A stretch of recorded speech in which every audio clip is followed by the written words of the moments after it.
Once again hello super friends. तो यार कैसे हो आप लोग? एकदम झकास हो नहीं यार? तो यार आज की जो हमारी सुपर बैटल है वो है ब्लैक प्रीस्ट डॉक्टर स्ट्रेंज और डॉक्टर फेथ के बीच में कौन ज़्यादा पावरफुल है। तो भाई जैसे आजकल के बंदे पबजी देते हैं खेल, ये दोनों ही एक दूसरे को देंगे पिल। आई नो डायलॉग बेकार था लेकिन कुछ नहीं होता। और आज हम देखेंगे कि इन दोनों में से कौन सा करैक्टर ज़्यादा पावरफुल है। इस वीडियो में हम डिस्कस करेंगे इनका ओरिजिन एंड इनकी पावर्स। तो चलिए शुरू करते हैं अपनी सुपर बैटल को।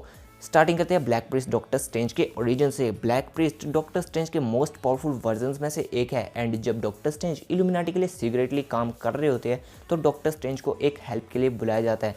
एक एशियन प्रिंसेस फॉन जो कि एक डीमन के थ्रू पोजेस हो चुकी होती है, उसको बचाने के लिए डॉक्टर स्ट्रेंज को बुलाया जाता है। बट डॉक्टर स्ट्रेंज उस डीमन को नहीं हरा पाते हैं, तो वो उस डीमन से एक डील कर लेते हैं कि अगर वो उस प्रिंसेस को छोड़ देगा तो वो उसे अपना होस्ट बना सकता है। यानी कि डॉक्टर स्ट्रेंज अपनी बॉडी उस प्रिंसेस को बचाने के लिए उस डीमन को दे रहे थे।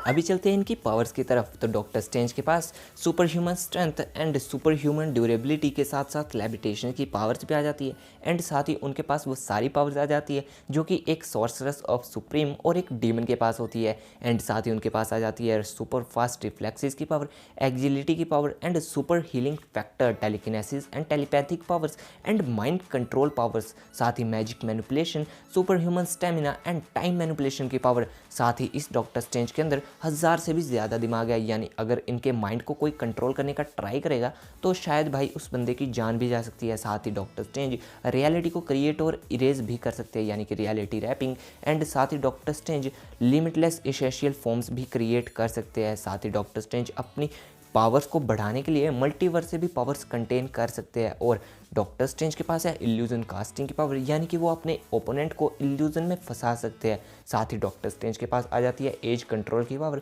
यानी कि वो अपनी एज को अपने हिसाब से कंट्रोल करेंगे। अगर भाई साहब अभी भी काफ़ी नहीं है ना, तो इस डॉक्टर स्ट्रेंज ने अपनी पावर से एटर्निटी तक को क्योर करके रखा है। और अगर साथ ही इस डॉक्टर स्ट्रेंज के ऊपर सारे के सारे इन्फिनिटी स्टोन्स का अटैक भी कर दो, तब भी भाई इसे रत्ती भर भी फर्क नहीं पड़ने वाला है। ये सारी पावर्स डॉक्टर स्ट्रेंज को गॉड लाइक पावरफुल बीइंग बना देती है। तो चलो यार अभी चलते हैं इसी के ऊपर हैं डॉक्टर फेथ की तरफ।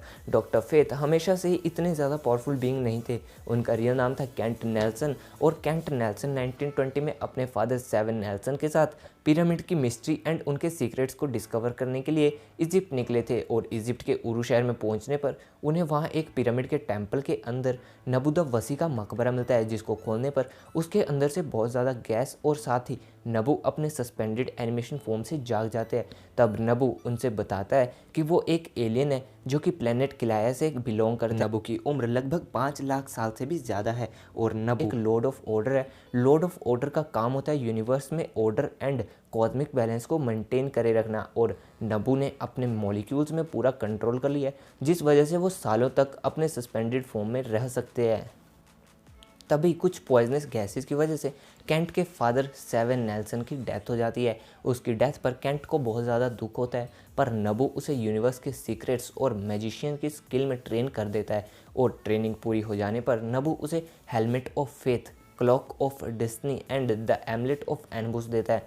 और जो हेलमेट उसे देता है उसमें नबू की सोल खुद रहती है। अभी बात करें हम उसकी पावर्स की, तो उसके पास है spell casting, invisibility, illusion casting, knowledge of magic, irreversibility, levitation यानी उड़ने की ताकत और mastic sense, super human strength, super human durability, telekinesis की पावर, टेलीपैथिक पावर एंड पायरोकिनेसिस यानी आग में नियंत्रण, लाइटनिंग मैनिपुलेशन और टाइम ट्रैवल के साथ साथ एज कंट्रोल पे भी उसका पूरे के पूरे अधिकार हो जाता है। और जो ह्यूमन डॉक्टर फेथ बनता है उसकी एज उसी के हिसाब से बढ़ती और घटती है। वैसे घटती तो नहीं है, बढ़ती है। Doctor faith like doctor strange की तरह अपने हज़ारों से ज़्यादा एसेंशियल फॉर्म्स भी प्रोजेक्ट कर सकते हैं।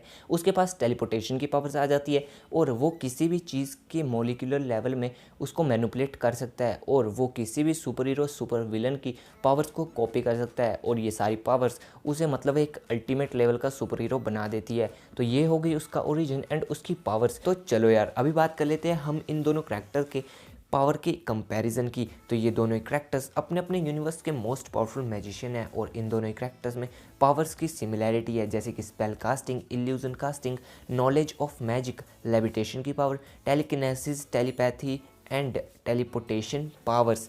और ये दोनों ही अपने एसेंशियल फॉर्म्स प्रोजेक्ट कर सकते हैं और ये दोनों ही कैरेक्टर्स अपने यूनिवर्स के सॉर्सरर्स ऑफ सुप्रीम है। बट अगर बैटल में किसी एक को जिताना ही है तो भाई मैं किसी को कह नहीं सकता हूँ, बिकॉज अगर मैं किसी को कह देता हूँ तो तुम लोग कमेंट में लिखोगे कि भाई मेरा वो फेवरेट है। ऐसा नहीं है, इसलिए मैं अपना ओपिनियन इस वीडियो के लिए नहीं देता हूँ, बल्कि मैंने आप लोगों को इन दोनों की पावर्स में जो सिमिलैरिटी है और इन दोनों का ओरिजिन तो बता ही दिया है। वैसे ये दोनों ही करैक्टर्स मेरे फेवरेट करैक्टर्स हैं, इसलिए मैं इन दोनों में से किसी एक को नहीं जिता सकता। तो आप लोग ऐसा करो, कमेंट में जो आपको लगता है उसको भाई कमेंट में लिख दो कि कौन जीतेगा। और अगर अच्छी लगी वीडियो तो इसको लाइक करो। अच्छी बात बोली, आपको अच्छी लगी तो ऐसे थोड़ा मार दीजिए हाथ, आप थोड़ा सा मार दीजिए। और यार शेयर करो वीडियो को और सब्सक्राइब करो चैनल को, अगर नए हो तो प्लीज़ यार सब्सक्राइब कर दो। एंड थैंक्स फॉर वॉचिंग भाई।